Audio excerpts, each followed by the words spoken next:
अक्कलकोट, जिथे दररोज हजारो भक्त स्वामी समर्थांच्या दर्शनासाठी येत असत. एके दिवशी मठात भव्य भंडाऱ्याची तयारी सुरू होती. मोठमोठ्या चुली, उघड्यावर स्वयंपाक, हजारो लोकांसाठी अन्न शिजत होतं. आणि अचानक आकाशात काळे ढग जमा झाले. विजा चमकू लागल्या. सोसाट्याचा वारा सुटला. भक्त घाबरले. महाराज, पाऊस आला तर महाप्रसाद अर्धवट राहील. तेव्हाच स्वामी समर्थ नेहमी सारखे शांत आपल्या जागेवर बसले होते.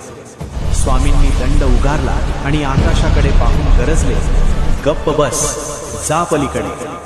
क्षणात चमत्कार घडला. संपूर्ण अक्कलकोटमध्ये मुसळधार पाऊस सुरू झाला.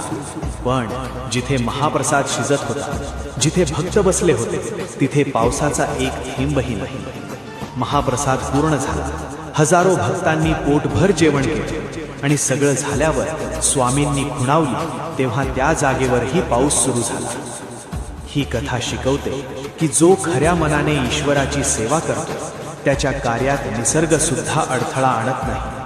स्वामींच्या एका शब्दावर पंचमहाभूते म्हणजे पृथ्वी, आप, तेज, वायू, आकाश सुद्धा आपली मर्यादा पाळतात. जय जय स्वामी समर्थ.